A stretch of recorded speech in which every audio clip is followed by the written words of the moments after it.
Batman shirt. Hey, what's going on there, YouTube? We are back. So this is issue number 2, or what we call episode number 2 of JVS Presents Comic Corner. I've got an awesome guest here. I got Black Wing. So this is issue number 2, or what we call episode number 2. Or what we call episode number 2. All right, here you go. Sorry, I messed up the intro. All right, go ahead. What's up, folks? Happy to be here. Let's talk about some comics. Yeah, man. So the presenter here, CinnaGaming. Yeah, hey, what's going on? Yeah, we're here to talk about some comic books. Check me out, Melvin, CinnaGaming. And let's go ahead and get started. Yeah, let's do this. So, all right, everybody. So we're going to talk about a lot of different things. We're going to bring up the topic of DC Rebirth.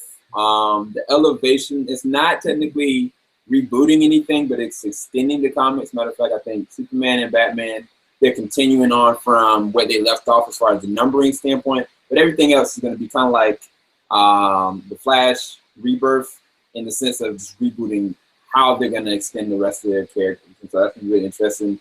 Blackwing is going to bring that up. We're going to be talking about Spider-Man Homecoming, the title, what our expectations are. We both have actually seen Civil War, so we know how Spider-Man was. We have a difference of opinion about it. How that is going to extend into what we're hoping Spider-Man from the comics should be versus what we're going to get.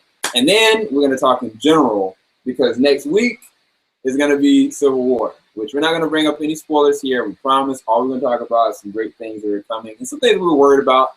And we're going to talk about, in general, the Marvel Cinematic Universe versus the Marvel Comics. And that's a whole different thing in and of itself, because anybody that's read Civil War, they are going to have an interesting perspective on how Civil War, the movie, plays out. So anyway, so let's get started. Where do we want to start first, boys? You want to do DC? Get that out there? Yeah, let's go ahead and start with DC. All right, Blackwing. So what is this DC Rebirth? What is your on it? Now that you ask, well, okay. So DC Rebirth actually it's not a reboot like how most people are thinking it is. It's pretty much a rebirth of where they left off with the DC universe. They're going to be bringing back the way characters are supposed to be. Of course, like you said, original numbering of where the comic books left off. And they're also going to be bringing back current aspects that fans enjoyed growing up reading, like myself. And they're also bringing some new things as well. So, of course, we know last month in March, they had a huge live stream about it, explaining what it is, showing all the new artists and new writers, and, of course, the new titles. So let's start with the Bat family aspect of DC Rebirth. That lineup is going to consist of Batman, of course, Detective Comics, Batgirl, Nightwing, who is now back to his original blue and black color, thank God. All-Star Batman, and Batgirl and the Birds of Prey. What? Yeah. Yeah, it's pretty good. Hey, quick question. What color was Batman before? I mean, he had turned to just Dick Grayson. Like he doesn't wear a costume. He was just Grayson. Okay. Yeah, so that's the Batman aspect of it. Also, since I'm a huge fan of Tim Drake is actually going back to his original red and green colors, but he's still going to be called Red Robin. So that's another thing. You have Stephanie Brown, who's going by the Spoiler. She's going to be joining up with the Bat family. Cassandra Cain, she goes by the name of Orphan. I don't know if she'll be called Black Bat, maybe later on. And apparently Clayface is joining the Bat family, which is awkward. Yeah, I saw that. I was actually going to ask your opinion on that, because there was 2 different comments that I saw. There was one is All-Star Batman that actually looks pretty dope. It's not All-Star Batman and Robin's All-Star Batman. That looks pretty dope. But when I looked at, like, I don't know, which version is going to be, Detective Comics, or is that going to be just Batman? It's going to be in Detective Comics. It's going to be it's going to be like in Detective Comics, it's going to be like a team. Batman, Stephanie Brown, Tim Drake, Batwoman, Cassandra Cain, and Clayface. Of course, Batman is just going to mainly focus on just Batman. Yeah, and so the writer is James Tynion. Yeah, James Tynion IV. Yep. That's going to be interesting. So out of all of those, which one are you most excited for, and I guess why? I would say I'm looking forward to Detective Comics. That's my number one, and my number two had to be.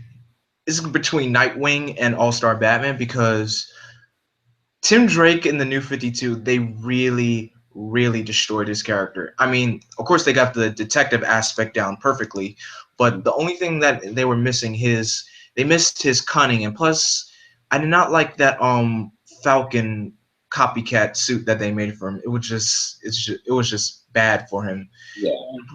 So yeah, it's good to see that he's going back to his original roots. It shows that they're on the right track. So you guys are ready to hear the Superman Wonder Woman aspect of Rebirth?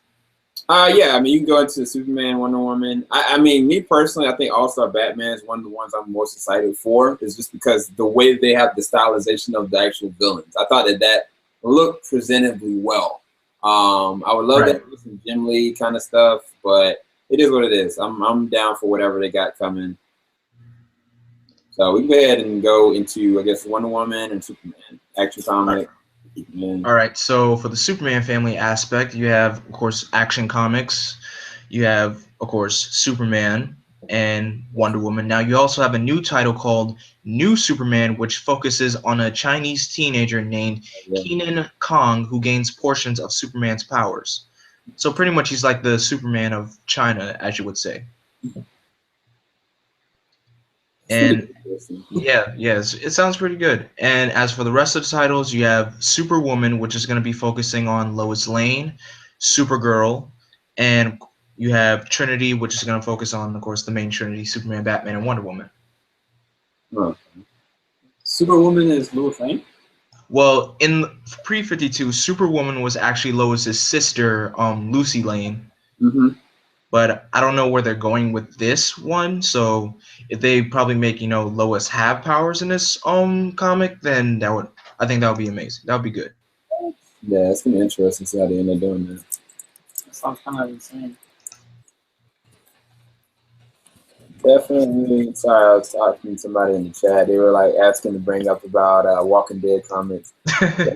We're definitely gonna try to work with that next week. You need like a third person for that. Yeah, Jarrell might end up having to get in there. But no, that actually looked pretty interesting. One of the things I guess I was really excited about is just the cover arts, because Trinity was pretty baller. I really like this Trinity cover. The other thing is, even with like Supergirl and the Action Comics, they're so different. Like as far as their aesthetic and their looks, it looks like they got the Cyborg Superman back for Supergirl, so that's going to be something interesting. But yeah, that's going to be very interesting to read, because apparently in the New 52, Cyborg Superman is not Hank Henshaw, it's her father, Zor-El. So that's going to be, a huge twist. So seeing Supergirl encounter her father for the first time in like Rebirth, that's going to be an epic issue. That might sway her one way or another in the prospect of her ideals. But I mean, as far as Lex Luthor with Action Comics, why does Lex Luthor look like he's got a Superman emblem? I have no idea. So that I'm also bugged out about, because as you know, currently in Justice League is Darkseid War, and I just read Justice League 49, issue 49 today. I won't give too much detail away. It's just currently right now some of the Justice League have godlike powers, and previously the Flash got the powers of the Death Racer, and he killed Darkseid. So that's pretty much what's going on. But later on in the Justice League comics, Lex Luthor would get a suit with the House of L logo, which is, it really just confuses me. So I don't understand where that's gonna come from, but who knows? We'll find out soon enough. I mean, I know it'll make him happy because he's always either hated or aspired to be Superman. So maybe that would give his life some kind of semblance of meaning. I don't know, but I mean, it reminds me of Harry's father, Norman Osborn, taking up the Iron Patriot armor. You know what I'm saying? It's kind of that kind of situation, maybe. Yeah. Now, onto the Justice League aspect of DC Rebirth. We have Aquaman that's going to be rebirthed. Flash is going to be rebirthed. And in this comic, he's going to be going up against a new character called Godspeed. Oh, that looks so dope. When I saw the design for that character, I was like, wow, that looks amazing. So yeah, that's what's going on for Flash. You have another title called Green Lanterns with an S, which is going to focus on Simon Baz and Jessica Cruz. They're going to be going up against threats for Earth. They're going to be the current Green Lanterns of Earth. And one of the writers, Sam Humphries, he said his first storyline that he's going to put in is going to be called Red Dawn, which is going to have the Simon Baz and Jessica Cruz go up against the Red Lanterns, and I love the Red Lanterns. That's going to be awesome. That's going to be interesting to see how they actually do that, because, I mean, everybody is really going to want to know where's Kyle, where's Hal, you know, and, I mean, yeah. But, I mean, this could be beginning of something really beautiful depending on how they treat the older and the newer people. So, right. They really established that in a deeper way. Yeah, and glad that you mentioned that, because the next series is going to be called Hal Jordan and the Green Lantern Corps, which is going to focus on the main Green Lanterns of Earth: Hal, John, Guy, Kyle, and other members of the Green Lantern Corps. Then you have, of course, Justice League, but this time the team will be Superman, Batman, Wonder Woman, Aquaman, Flash, Cyborg, and the Green Lanterns, Simon Baz and Jessica Cruz. You have Titans, which is going to be Dick Grayson, Donna Troy, Roy Harper, the original Aqualad, Garth, and that. There's also a character in the Green Hood. I don't know who the name is, but we'll get to that sooner or later. Then you have Cyborg, and then you have Justice League of America, and you have Teen Titans. And now in this version of Teen Titans, the Teen Titans are going to be led by Damian Wayne, who's the current Robin. And if you want to know who the members are going to be Starfire, Raven, Beast Boy, and Wally West, who is finally going to be Kid Flash. I'm looking forward to that. So that's awesome. What it sounds like is they took, well, maybe, I don't know if the creative teams of the animated version and the actual regular version are, you know, kicking off together, because it looks like this is directly from Justice League versus Teen Titans. So, which is cool with me, but a lot of people didn't necessarily like Damian in that position. I didn't have a problem with it. But I guess we'll see where this actually goes moving forward. But I guess to round this up all around, are you thinking that this is a great move for DC, or you think this could nip them in the bud? I consider this as a really good aspect to going back to their roots and continuing where they left off. Because I know there are other titles I'll mention. I'm not explaining like the main plot of the titles, but I'll just say the new one. Other ones that are coming out. You have Green Arrow, Deathstroke, Harley Quinn, the Hellblazer, Red Hood and the Outlaws, Suicide Squad, Blue Beetle, Batman Beyond, Super Sons, and that's pretty much all the new titles there. I'll give a brief analysis on Super Sons and Batman Beyond. Super Sons is going to be where Damian Wayne actually officially meets Superman's son, John Lane Kent. And Batman Beyond, which I'm finally, DC got that act together, Terry McGinnis is coming back as Batman Beyond. So Tim went back home to his time, and then they're bringing back Terry McGinnis some kind of way. I guess you could say that, but yeah, I didn't like the Tim run as Batman Beyond. I grew up with Terry. I love Terry, and when they killed him off, I was like, okay, now you really took it way too far. But it's nice to see that they're picking up the pieces, going back to where they left off. And for those who want to worry about prices, they're going back to making their comics $2.99. And I think that's the biggest thing that they could have ever done, because everybody's used to now $3.99 or $4.99 or even $5.99 depending on. But for it to be $2.99, that's going to really get some people back in to buy comics. Yeah. For DC Comics. Yeah. Or every DC comic. All the new rebirths. Every DC comic is going to be from now on $2.99. Like the DC Comics. Crap. Because, I mean, a lot of us, we buy, like, you know what I'm saying, the hardbacks. We get the hardbacks because it's cheap. we always get, like, you know, the hardbacks. We get the trade paperbacks, as you can see here. I mostly go for the, you know, trade paperbacks. I mean, hardcovers are good too, but I mainly go for, you know, for the trade paperbacks. And plus, it's a lot less money than hardcovers. But, yeah. Yeah, for me personally, I mean, I do both. Like, I collect the actual comics just in case for resale value later on they'll be beneficial for my future, but I do collect the hardbacks as well. But that was awesome. Thanks for that, Black. Yeah, that was very a lot of knowledge. Yeah. That I mean, I had the pictures here and I was kind of going over with slowly, but I was like, you were providing knowledge, man. So I really appreciate that. Yeah, not a problem. So the next thing we're going to talk about is really something that is near and dear to your heart. You're a Spider-Man advocate. As we can see the little emblem around you. I need to get me a Spider-Man shirt. I'm a super big Spider-Man fan too. Even Joe is a big Spider-Man fan. Like when it came out in the theaters, and I think that when they had that World Trade Center like actual commercial with the webbing around it, that they caught the actual helicopter. I remember that. And I was geeked out about the movie as soon as it was going to come out. And so I've always been a supporter of Spider-Man movies, even though they've kind of let a lot of people down. So now we have a brand new Spider-Man. We have a brand new actor. A lot of people really wanted Andrew Garfield to come back, but he's not. And part of that trade-off was with Sony and Marvel. But now we understand, and Marvel's already said it, that they have full creative control over the Spider-Man movie. This is not, it's owned by Sony, but Marvel has full control to do whatever they want to. That's the reason why they were able to use Tom Holland in Civil War the way they were. And the reason why they have a new revamped Aunt May and everything. So that's promising to me. I'm excited about that. But from the standpoint as a fan that you are, and you've seen Civil War, one, what do you think about the title? And one, what are your worries and expectations for the new Spider-Man Homecoming?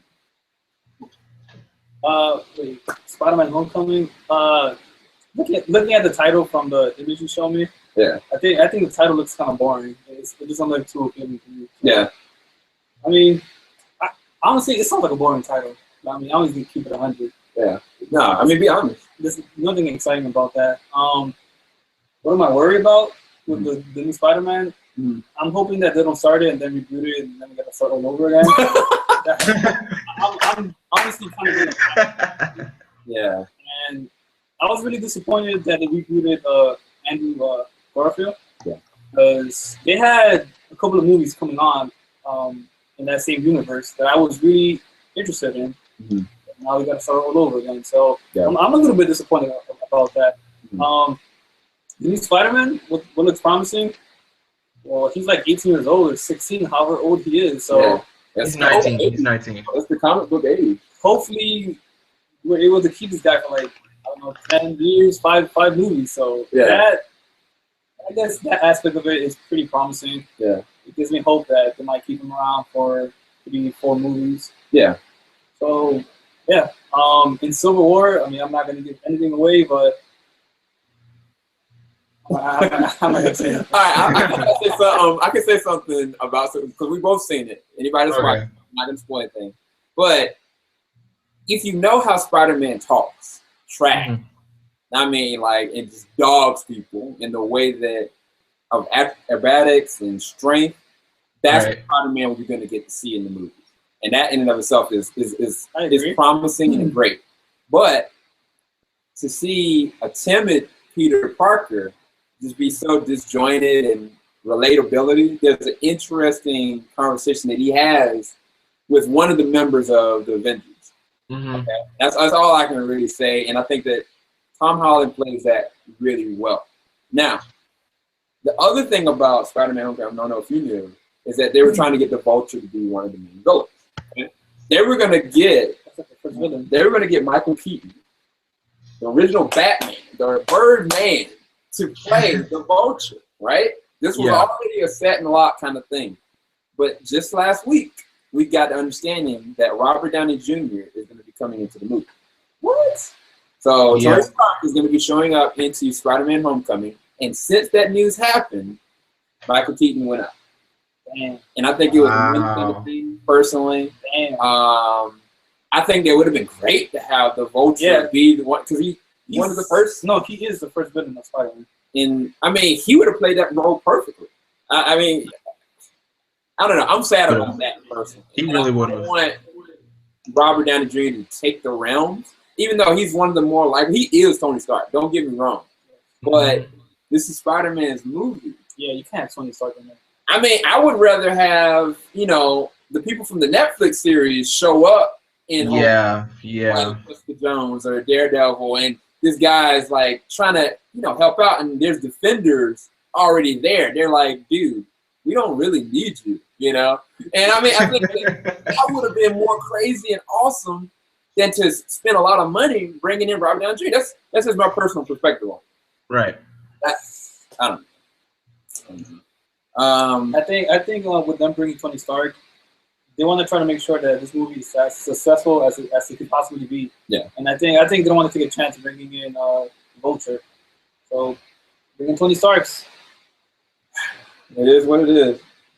I mean, okay, so yeah, Spider-Man is one of the first heroes I ever came across in my life. So he was my very first superhero. So hearing your thoughts on Tom Holland's Spider-Man, seeing that he's getting a lot of positive reviews, and I even saw a picture, Instagram photo of Mark Hamill meeting Tom Holland, saying he did an amazing job as Spider-Man. So I'm looking forward to seeing Civil War myself, and hearing all the good news about it. I give him 3 movies minimum, but 5 movies maximum. That's my maximum. I give him about 5 movies. Now, for the title, Spider-Man Homecoming, yeah, I was very iffy about it when I first saw it, like Homecoming, like, until I had to, picture in my mind saying, like, Homecoming, Spider-Man officially, joining the Marvel Cinematic Universe and everything. But I agree with you. I feel like it should have been originally called, Spectacular Spider-Man, because we had other film titles like Spider-Man, Amazing Spider-Man, now Spectacular Spider-Man. I mean, it will make a lot more sense. Yeah. And hearing the news about, Michael Keaton being pushed out of the movie because, Robert Downey Jr. is in it. I mean, I know RDJ makes a perfect Tony. He is Tony Stark, for Pete's sake. Now, if they're going to put Tony Stark in there, I feel like Tony's going to be one of those people, he's going to give Peter a sample of new technology he could use, maybe even the Iron Spider suit. Who knows? Because, Tony's the one that made the suit for him, gave it to him. So if you have Tony Stark in a Spider-Man movie, then that means probably, the Iron Spider suit couldn't be that far behind. So I would say that's my analogy of seeing what could happen from that. So I would love to see the Iron Spider suit in live action. Yeah, it's great perspective there. Moving on. I definitely know. I agree with everything you said. I think that it's going to be really interesting to see where they go with it. And it really should have been Spectacular Spider-Man Homecoming if they were going to do anything. Just keep it Spectacular Spider-Man, add on little extra titles to it, because what they've been doing is like part 1, part 2, that's boring. This is the opportunity they could have finally done something right. I think that there was a pun on words where they were like, yeah, Spider-Man's home in Marvel. I think that's because, I mean, they put a little like Spider-Man head right in the middle. It's so corny looking. It's like, yeah, take that, Sony, take that. But anyway, we got exactly maybe 10 more minutes left. So we're going to spend this time talking about Marvel Cinematic Universe versus the comics. We know the comics. We don't know everything, but we know a lot about the comics. We're comic advocates and we're comic lovers. We love, for most part, the Marvel Cinematic Universe, but they are not the same at all. And a lot of controversy that's been coming out is a lot of people say that they understand and know these heroes, but they only really know them from the actual movies. And they know them from the cartoons, but they don't necessarily know what they're real rooted into the comics. And a lot of the comics now are being tailored to the movies now, which is even harder to differentiate what is the reality of where they're supposed to originate from. So this is the thing that we're going to talk about. What is the real pull and difference? And what things do you see that the Marvel Cinematic Universe is missing out on that the comics had, or vice versa? So, and you can bring it up anything. I'll start it off personally, talking about Civil War. When I looked at Civil War, when I read it, I have the comments over there. I don't want to bring them out right now because we got time. We got 7 people watching this. Be as fast as I can. When I started issue number 1 of Civil War, I was like, what the heck is going on? I mean, from the cover art, from the dynamics, to all the different issues of every comic book that was in Marvel was involved in this. I was like, this is bigger than I've ever seen it. You know what I'm saying? Right. And it involves so many different people, and it involved all different philosophical and political different realms. And then when it came to a head, it was like, wow, this is something that will never be done again. A lot of people don't like it because it's so deep, it's so dark and controversial. A lot of people kind of cater it to being like more of a DC kind of story than a Marvel one. But I think this is their first real grown-up story that they've had since Secret Wars. So when it came out, I was like, man, this is awesome. Now, we see Civil War. I'm not going to spoil anything for you, but you know well enough to know that they're not going to have all these characters in this. Right. Identities of actual people is null and void. I mean, everybody knows who Steve Rogers is. Everybody knows who the Falcon is. Everybody knows who Sam Wilson. So there's nobody that has an actual hidden identity. One. And then on top of that, you just don't have that many people there. As well as the different villains and the different heroes that you can't bring in, such as Wolverine, such as the X-Men. The Fantastic Four. I mean, they can't be involved in the story arc. Now, that's not saying that the movie's bad. That's not saying that the cinematic universe isn't good. But because of all these different corporations that have all the stake in these different brands, we're left with something that could have been a lot bigger in the spectrum. And that's the thing that kind of disappoints me as being a comic book fan and a Marvel fan. I'm able to look at it from not a biased standpoint and appreciate it for what it is. But for me, and a comic book fan, I was like, man, they could at least got that together. Get Fox involved with this. Get Sony involved. I mean, you were able to compromise and get Spider-Man in this.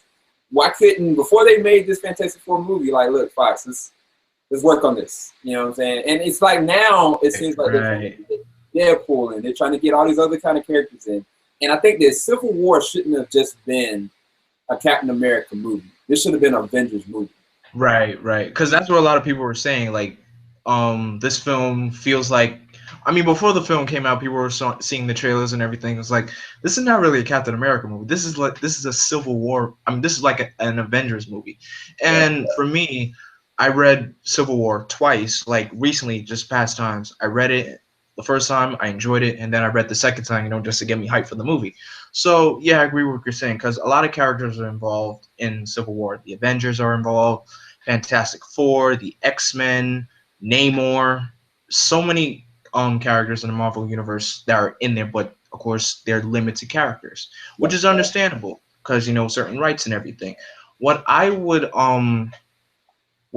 have advised what they could do is, you know, have certain standpoints of certain heroes going through the same problems, because you remember in the first issue of Civil War, the Human Torch got hit in the head with a bottle for going to the club, because, you know, everyone knows who the Fantastic Four is. They're like the first superhero family to introduce their identities to the world. Yeah. So I figured they could have put that in there, and of course, you know, still show the hatred for mutants, because that still goes on, and show. They can't be involved though, because that's the thing with the Maximals. They were not born into their mutation. They were created. And that's the thing, like they're technically like metahumans that were preconceived versus conceived out of nothing. And like, because the Marvel Cinematic Universe, they can't say that there are mutants because they don't have the right. Right. And that's a whole nother thing, because the Maximals should have been Magneto's children. Exactly. So that's not something that can be explored. And I mean, my last thing I'll say about Civil War, period, is that the way that Civil War ends in the comics is not the way that Civil War ends in the movies. And I figured that can be, for those that are looking for this gut check, you might not necessarily get it, but you will get a self-serving, great action set piece movie. But a lot of the blueprints of a Marvel film are to cater to being nice without taking too many risks. And there are risks that are taken in this, don't get me wrong, but not to the realm of this comic. And that's the thing for me as a comic book person. That's what kept it from it being a 10 for me instead of people that are 9. And that's something. But I mean, can y'all come with any other examples? I mean, there's a lot of characters. I mean, Blade is freaking Marvel. You know, I mean, you got Moon Knight, Punisher. Yeah, Punisher, Kingpin, so many other characters that play. Even villains played like a role, but they were like helpers to the heroes leading up to the climax of the comic. Yeah. But it mainly was the heroes that are being portrayed the role. I mean, in the comic, Black Panther didn't really play a huge part. He was he was just concerned when after Spider-Man released his identity to the world and everything, Yeah, and then Black Panther was concerned, saying, "I don't think that was such a good idea for him to do that." Yeah. And of course, we don't hear from him ever again after that. But pretty much the people that play a huge role in this, in the comic mainly, were Iron Man, Mr. Fantastic, Captain America, yeah. and other Avengers. So pretty much, yeah, I understand what you're coming from. Yeah, so I mean, for you and for Melvin, I'll add both of y'all. Now, Iron Man was a great movie. it was the start of something amazing. Some people debate and said Incredible Hulk was a pretty decent film. A lot of people did not like Iron Man 2, 3. I enjoyed Iron Man 2. Iron Man 3, I just didn't like the Mandarin. That was just that was the only bad taste I had about that. Yeah, I mean, well, I say all that to say that those movies were good standalones to lead up to something, which was to Avengers. And we got Avengers, we were like, man, it was great. And then Iron Man 3 came out, I was like, what the heck was this? Then after that, we get a progression of interesting films that take outside the blueprint, and we finally get like an Ant-Man. We finally get like the Guardians of the Galaxy. So it looks like Marvel's going in the right direction, but in terms of the building of their universe, how do y'all take these films as a whole? Like, because I mean, there's been some great ones, but in general, how do y'all perceive the Marvel Cinematic Universe versus what y'all know of these comics and what they can do? That's my real question. I gotta be careful with what I say right now. No, you're all right. You're all right. You're good. You're good. One of my biggest negatives about the movies is I'm tired of all this comedy in these Marvel movies. Mm-hmm. I don't want to talk too much specific about that, but yeah, for me, that's a huge negative. I mean, a lot of what I have to say goes towards the Civil War, so I really don't want to mention anything about that. Well, just I mean, think of like Guardians of the Galaxy or Winter Soldier versus Iron Man 3 or versus like Thor 2. You know what I'm saying? So that way we can kind of, because I mean, to me, like Thor 2, it should have been pretty deep, should have been pretty dark, and it was some dark moments that happened. But versus like Civil War, that is a great film. You know what I'm saying? Like this on a standalone side, even the Guardians of the Galaxy is a funny, great film that has dark undertones to it. Really different, you know. But when you think about like Iron Man 3 and what it could have been, it was a misfire from a lot of different standpoints. But I don't know. I mean, that'll help you kind of compare without us talking about Civil War. All right. Yeah. Nah, go ahead, man. My bad. But oh yeah. So, like the topic says, Marvel Cinematic Universe versus the comics. Take a movie like Guardians of the Galaxy. I mean, when they first announced it, I was like, who are the Guardians of the Galaxy? I have no idea who these people are. So I went out, did my research, and I'm like, oh, this team has been out since 2008, but they haven't been heavily known about. And then when their film came out, everyone knows who they are. Joy to the world. We love these characters. Now, Melvin said about the whole comedy aspect of in the Marvel films. I mean, yeah, it's all right. Take a movie like Ant-Man. That movie was pretty much comedy all around. So I say the comedy fit that movie okay. But other films, like you said, yeah, take a movie like Avengers. They can have, comedy points at some points, but when it's time to get serious, they need to get serious. And take them like Winter Soldier, for Pete's sake. I loved Winter Soldier. That's like my second favorite Marvel Cinematic Universe. I saw it. Me and my mother saw it. We enjoyed it. We loved it because it had a lot of action. And for them to use a storyline like that and to put it into real life, that's amazing. So when they go into the comics and dive deeper in choosing what elements they could use and what professional aspects and mythology they can use from, it's just them pulling elements and Easter eggs in just to make the fan, just to please the fans, which is good, which they're doing the right thing about that. Okay. Yeah, I really like the Winter Soldier. For me, that was my favorite movie, just because of the tone that movie sets. Yeah, and I agree with you. Some of these movies are perfect with a comedy.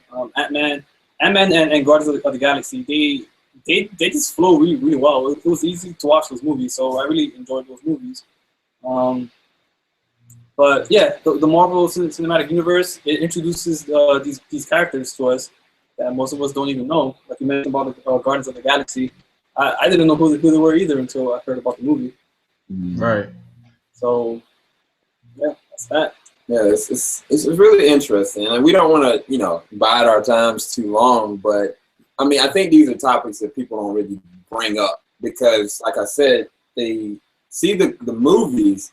And they see the cartoons, but they don't know the actual films. And I mean, you see this, like we talked about DC in the beginning, but even like a movie like taking The Killing Joke that's about to come out and taking it as it is from the comics and putting it to life, you have to kind of change things up. It can't be a direct.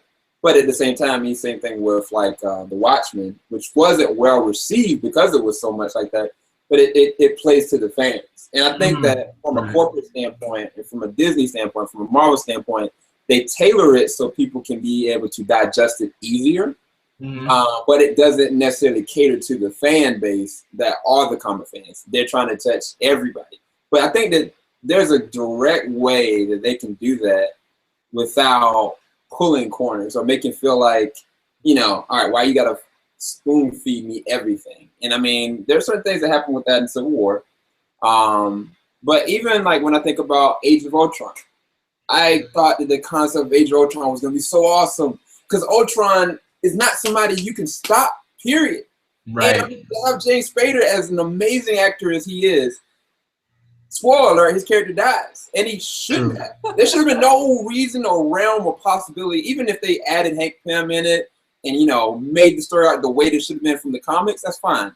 But the character shouldn't have died. There should have been a real threat in the concept of, man, this is how dangerous he is. He should have never been created. There should have been ramifications of what Tony did. And there was, but indirectly there wasn't. And that's the thing where it appeases people and it's like, okay, things are okay. Man, there was ramifications with this. But that's the thing with me. I think that they try to self-serve the general public so much, and at the same time, they don't necessarily cater to the fans of the actual comics. I got one of my best friends, John. He's a huge Thor fan. Have you seen Thor with his freaking helmet on throughout any of these movies except for the very first Thor movie? No. Took it off after that? No. In the comic books, he's got his helmet on the whole time. There's no point that he doesn't have his helmet on. And John, it drives him crazy, but he loves the character. But why wouldn't they do that? So no. I mean, I was always concerned about that too. I was like, let it slide. I'm fine him, just without the helmet. Yeah, and see that's the thing. Like, I mean, from the comic books fans' perspective, that little detail made it world. You know what I'm saying? And that's something that they did that because they want people to see Chris Hemsworth's face. And I mean, that's generally the whole thing. Even the same thing with Jeremy Renner not having a little mask, So I notice these things, but I don't detract them from my reviews of the actual films because I'm able to disassociate and associate the comics versus the Marvel Cinematic Universe. But a lot of people have been playing that card like this is not the way my person is. But in all spectrums, DC, Marvel, Fox, X-Men, none of them are tailored to how exactly these characters are supposed to be, period. And that, to me, busts up a lot of this preconceived notion of what's this right version of this character? What's this wrong version? Like, none of them are really sharp in the way they're supposed to be. Yeah, just some of them are blended more colorfully for the audience to perceive and understand. And then there are some that are tailored to the fans and grounded in a certain kind of reality that's very dark. So that's the thing. I mean, I don't want to preach. I feel like I kind of did. But all around, I mean, we're excited for these universes because we're getting the characters that we never thought were even going to be possible to life. Yeah, and that's where it all comes full circle. That's the reason why we do this cool comic book corner. That's the reason why we still collect these comics, because we can't wait to see this moment in this comic now happen in reality. You know what I'm saying? Right. We might get a World War Hulk one day. Yeah. We might or Planet Hulk. I'm still waiting. I love Planet Hulk. I love the animated movie. I'm looking forward to see like a Planet Hulk, World War Hulk movie. That's gonna be dope. Like the Secret Wars, like that's something that could potentially happen. I mean, that's the whole thing. We're getting the Infinity Wars coming in years to come. So, I mean, all in all, it's a great time to be a comic book fan. Please don't allow like dissension and morale and all these different people are trying to collide back and forth from the fan base. We're all one body.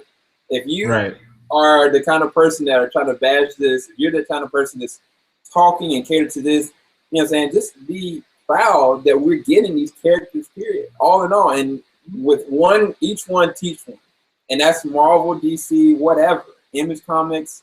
I mean, we're getting a freaking Dark Towers. I mean, think about it. We got Preacher, Walking Dead, gosh knows, A Pray for Lucifer, iZombie, Arrow, Flash. These are some of the best shows that are on television. These are all coming from comics. You wouldn't even know that. Right. So, I mean, you know what I'm saying? Like, all love, y'all. That's all we got to say. Yeah. I didn't preach, but it kind of came out from my heart. No, you spoke the truth. You spoke the truth. But anyway, y'all got anything else before we roll out? Any comments? Well, kind of covered that for the DC side, but any comics on the Marvel side that you're excited about? Me personally, I got